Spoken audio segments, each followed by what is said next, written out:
One nation one election. Parliament का session चल रहा है and recently one nation one election का मुद्दा गरमाया हुआ है। हाल ही में गवर्नमेंट ने one nation one election bill, which is also called as 129th constitutional amendment bill, introduce किया, which was for simultaneous elections. Opposition ने इस बिल को काफी क्रिटिसाइज किया। The opposition slam the government क्योंकि ये बिल उनके हिसाब से was being unconstitutional and it was undermining the federal structure.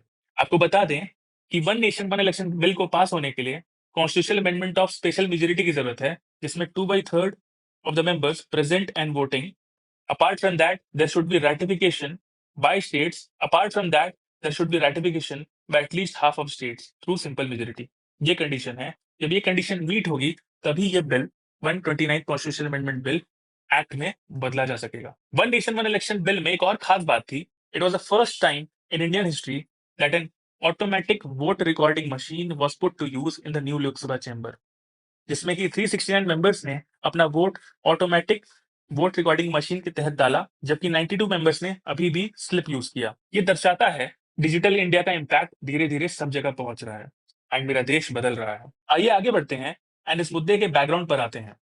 लगभग 3 महीने पहले कैबिनेट ने कोविंद कमेटी के रिकमेंडेशंस को एक्सेप्ट कर लिया था। ये कमेटी देश में साइमल्टेनियस इलेक्शंस कंडक्ट करवाने के लिए बनी थी। उसी रिकमेंडेशंस को देखते हुए there were two key bills which were introduced. First was Constitutional Amendment Bill, जो कि 129th Constitutional Amendment Bill था. It was for the facilitation of the simultaneous conduct of elections for the Lok Sabha and all the state legislative assemblies.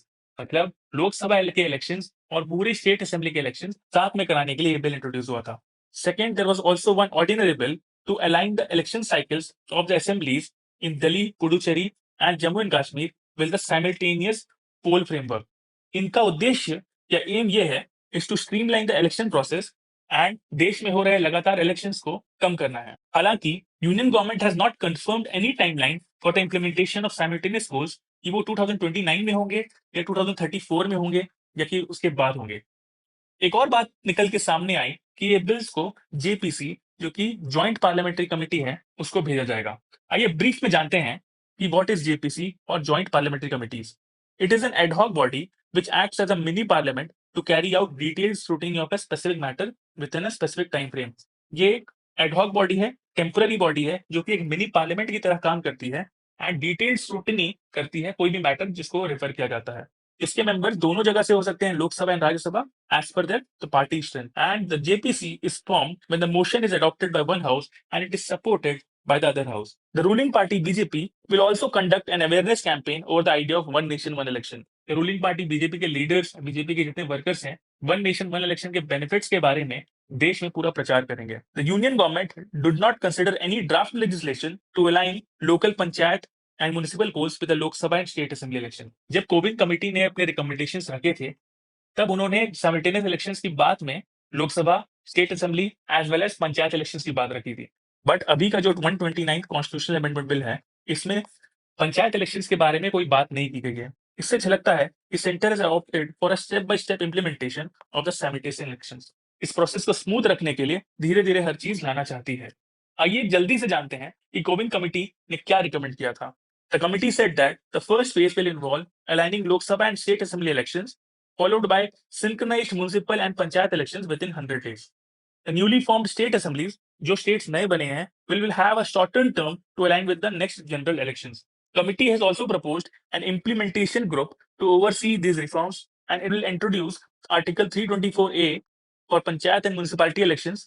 It also suggests amending Article 325 to create a unified voter roll and photo ID for all elections. जो newly elected Lok Sabha होगी, the newly elected Lok Sabha will serve the remaining term of the previous one while the state assemblies continue until the Lok Sabha term expires unless dissolved earlier. तो लोकसभा और state assembly elections के term को synchronise करने के लिए बहुत states का ड्यूरेशन कम होगा और बहुत सारे स्टेट्स का ड्यूरेशन हो सकता है बढ़ेगा। Election commission is also advise to plan ahead for the procurement of essential equipment like EVMs and VVPATs. आप समझ सकते हैं कि when we talk about simultaneous elections, और जो कि इंडिया के जैसे देश में होगा, एक ही साथ सबके इलेक्शंस हो रहे हैं, it will require a lot of effort from the security side, from the election commission of India, from the administration part, कि उनको ईवीएम्स की बहुत ज्यादा जरूरत होगी, वीवीपैट्स की बहुत ज्यादा जरूरत होगी, सिक्योरिटी स्टाफ की बहुत ज्यादा जरूरत होगी। तो election commission of India is advise to bolster its strength.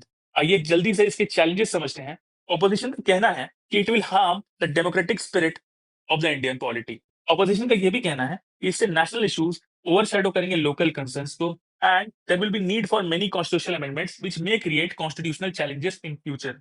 अगर साइमल्टेनियस इलेक्शंस के बिल को पास करना है, which is the constitutional amendment bill, it is not an easy task as it requires 2/3 majority in the parliament and ratification by at least half of the states.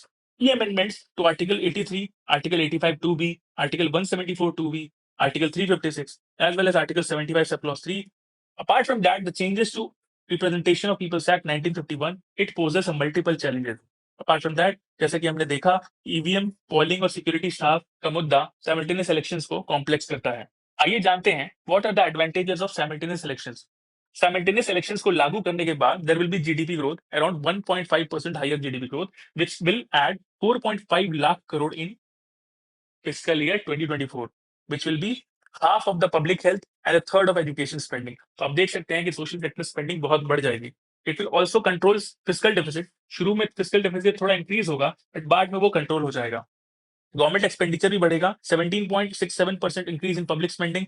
It will boost investments with a gross fixed capital formation rising by 0.5%. It will decrease inflation by 1.1 percent points. मतलब इससे महंगाई का दर भी कम होगा। Election cost जो कि India में बहुत ज्यादा है, आपको पता होगा कि इंडिया में 4,500 करोड़ स्पेंड हुए थे in elections by election commission of India. लेकिन अगर मैं इसका पॉलिटिकल पार्टी का कॉस्ट जोड़ दूं कि उन्होंने कितना स्पेंड किया था, ब्लैक मनी में कितना स्पेंड हुआ, then it is more than 1 lakh crore. India जैसी कंट्री में जहां इतनी ज्यादा इनइक्वालिटी है, इतने ज्यादा चैलेंजेस हैं, हम ये अफोर्ड नहीं कर सकते कि इलेक्शन में इतना ज्यादा पैसा स्पेंड हो। एडवांटेजेस देखने के बाद आगे जानते हैं कुछ आर्गुमेंट्स जो कि वन नेशन वन इलेक्शन के खिलाफ है। कांग्रेस जो कि लार्जेस्ट अपोजिशन पार्टी है, has totally rejected the idea of simultaneous election. Adhir Ranjan Chowdhury जो कि कोविंद कमिटी के मेंबर थे, उन्होंने रिजाइन कर दिया था कि committee pros and cons of the simultaneous elections को अच्छे से नहीं इवैल्यूएट कर रही है। Other opposition parties like TMC, DMK and AAP also strongly oppose the proposal. इन सब रीजनल पार्टीज का मेन कंसर्न ये है कि इससे regional and local issues overshadow हो जाएंगे through national issues. It will focus on more national level concerns and that could marginalise the smaller parties and the states, leading to homogenised political discourse. Critics का ये भी कहना है कि it undermines the federal structure as India is a union of states and shortening the tenure of state assemblies violates the equality between center and states. Arguments देखने के बाद हम ये देखते हैं कि प्रेजेंटली क्या इशू है। कांग्रेस एमपी शशि थरूर, उन्होंने गवर्नमेंट को बहुत क्रिटिसाइज किया है दिसंबर 17, 2024 में। कांग्रेस एमपी थरूर का कहना है कि BJP lack the 2/3 majority needed to pass a constitutional amendment on simultaneous elections as shown by the voting. जो दो बिल इंट्रोड्यूस हुए हैं for the simultaneous elections were introduced in the Lok Sabha after a heated debate. Opposition parties criticized the bills, calling them an attack on the federal structure, जो कि government ने deny किया। थरूर ने कहा कि opposition has opposed the bill, arguing that it violates the federal structure by questioning why a state government should fall if the central government falls.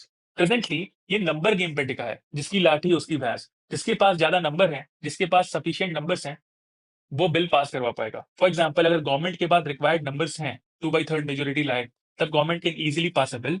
But if the government और the ruling party fails to meet up that number, तब वो bill pass नहीं होगा।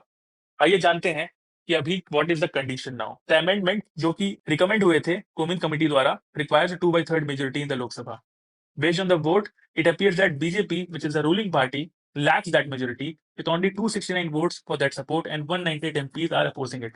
जब ये bill में voting हो रही थी, तब लगभग 20 MPs from BJP were absent, तो उनको बीजेपी द्वारा नोटिस भेजा गया है। The constitution requires approval from the 2/3 of those who present in voting. अगर 2/3 की बात करूं तो 2/3 into 545 ये लगभग 362 होता है, एंड बीजेपी का नंबर जो है 269 है एंड 293 एनडीए है। तो you can see there is huge discrepancy between 362 and 293। तो गवर्नमेंट को भारी मशक्कत करनी पड़ेगी अगर ये बिल उनको पास करवाना है। आइए आगे बढ़ते हैं। एनडीए के पास 293 एमपीस है, जबकि इंडी ब्लॉक के पास 234 है। आप देख सकते हैं कि कैसे 362 वोट्स को पाना it will be difficult task for the government. The BJP will require at least 60 plus votes to reach the required majority. इसीलिए बिल को ज्वाइंट कमिटी में भेजा गया है ताकि मोर deliberations एंड डिस्कशंस हो पाए। Now, this joint committee comprises of a maximum of 31 MPs, which includes members from Rajya Sabha. Speaker Om Birla will finalize the committee's composition within 48 hours as the current parliament session ends on Friday. If the committee is not formed, the bill will lapse and must be reintroduced in the next session. Now, ध्यान दीजिएगा, ये prelims का आपका की point हो सकता है, इसको आप नोट कर लीजिएगा।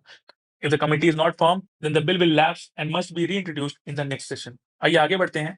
Political parties जो parliament में हैं, they have been asked to propose members. The ruling BJP, which is the single largest party, will have a majority and occupy the committee chair of the JPC. Normally, of the 31 MPs of JPC, 21 जो होते हैं लोकसभा से होते हैं and लगभग 10 जो होते हैं राज्यसभा से आते हैं. एक बार JPC बनने के बाद they will have 90 days to submit a report and the term of the JPC can be extended if needed.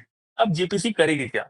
JPC is expected to hold wider consultations with different stakeholders, including MPs, which are not the part of committee, and other legal and constitutional experts, such as former judges and lawyers. Former members of the Election Commission may also be consulted. EC, or Election Commission of India, is a top poll body and have a task of organizing simultaneous Lok Sabha and state elections. If the bills to amend the constitution and the One Nation, One Election bill is passed by Parliament and ratified by the states. Now, JPC will hold wider consultations, debates, and take all the key relevant points from all the stakeholders and come up with a report that should be submitted within 90 days. So, at last, ये bill दो तीन चीजों में फंस गया है. First, required numbers. Second, JPC report. Third, panchayat elections. Our conclusion is that one nation, one election is necessary, but it should require wide deliberation among all the stakeholders, and the political parties must come to a consensus before implementing such bill, as it will undermine the tenure of the states. Video अच्छा लगा तो like कीजिए, share कीजिए, subscribe कीजिए. Thank you.